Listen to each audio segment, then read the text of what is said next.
Now for our story. This afternoon, when she had returned from Wakefield, Aunt Mary had delivered to her niece Peggy a letter from Nicholas Dorn. Knowing what the contents of the letter must be, since she had had a long talk with the young man, Mary Lane had left Peggy alone to read it, had gone into the kitchen with her son. A few minutes later, Randy had gone outside to continue with his chores, and Aunt Mary had returned to the living room, found it empty. Realizing that Peggy must be upstairs, Aunt Mary had gone up to Peggy's bedroom. Peggy? Peggy? May I come in, dear? Yes, of course, Aunt Mary. I thought perhaps this would be a time when we should have a little chat. Sit down over there by the window, Aunt Mary. Oh. Sorry, my room's sort of in a mess, but you see, I'm putting things away. Yes, I see you are. Your wedding dress. I won't be needing it now. Strange, but there's something awfully sad about packing away a wedding dress. It's such an important moment, really. I suppose even if one's been married in it, there's a little feeling of regret. But if one hasn't... Peggy, I hope Nicholas's letter didn't make you unhappy. He was afraid that you might not understand. Oh, it isn't that, Aunt Mary. I think I understand well enough. But just the same, you have to get used to the change. After you've made plans, thought your life was all settled. Yes, I know, dear. It's difficult for you. Especially right at first. About the wedding invitations, I suppose I can send out little notes explaining. Mm-hmm. And then the presents. Oh, people will understand. We just send them back with a few words thanking them for their thoughtfulness. I'd be glad to help you with it if you'd like me to. That's nice of you, Aunt Mary. Nicholas hated to think of your having to go through all this, dear. But he did feel it was really better this way. He had to do what seemed right to him. You see that, don't you? Oh, yes. And I don't mind this part of it, the details. I'm just sorry it had to be like this, for his sake. Would you like to read his letter, Aunt Mary? If you like, dear. But I think I know just about what he said. Nicholas and I had a long talk this morning.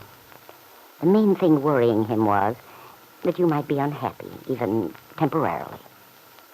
Although he was sure in the final analysis you'd be much better off.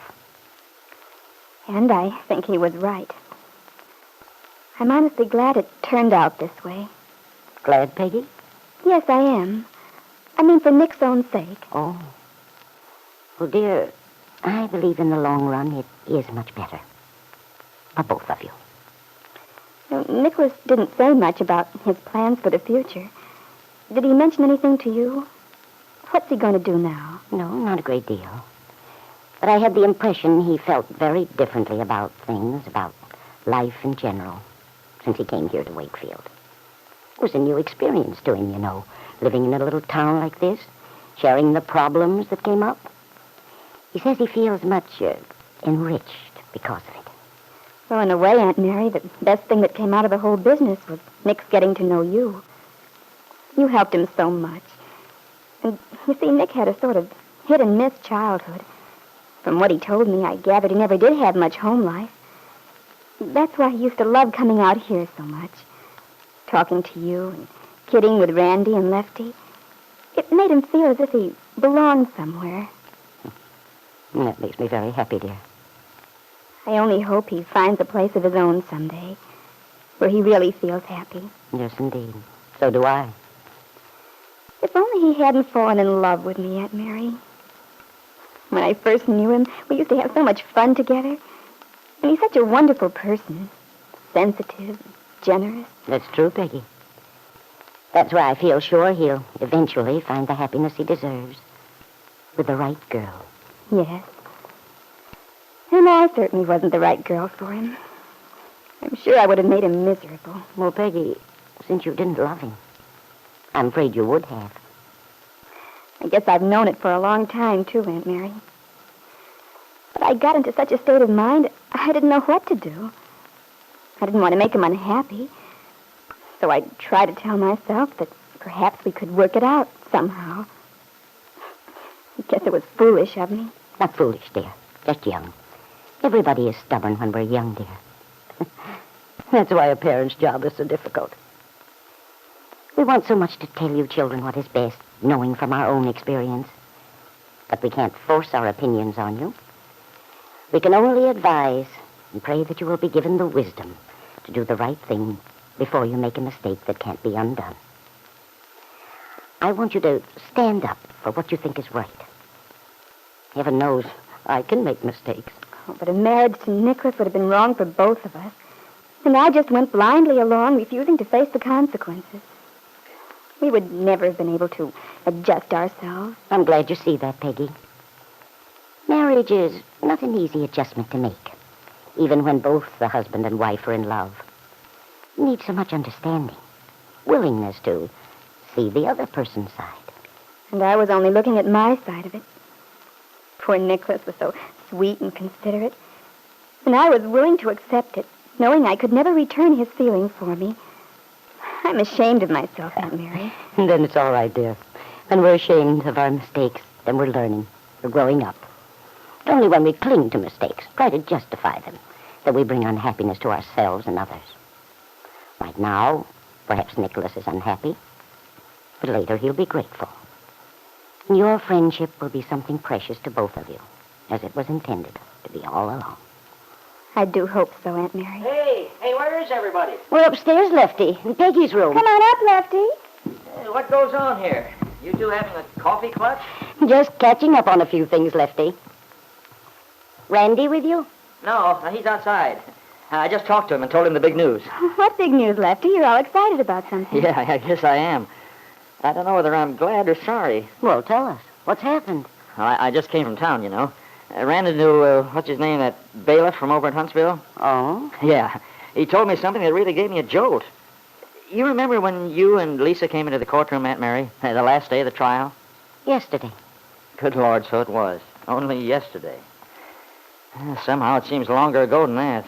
Seems longer to me, too, Lefty. Well, anyway, when George Willoughby announced the recess, Kitt Calvert scrammed out, remember? She wasn't there later when the judge asked if she had any statement to make. Farnsworth floundered around trying to explain. Yes, Lefty, but what about it? Kitt's gone. She left the courtroom right after that, and nobody's seen her since. Now, wait, Lefty. You mean Kitt didn't go home? Didn't go back to Ben Calvert's yesterday? Nope. Nobody's seen hide nor hair of her since then. Oh, goodness, that is strange. I don't know about it being strange, honey. You see, Judge Willoughby intends to have her cited for perjury.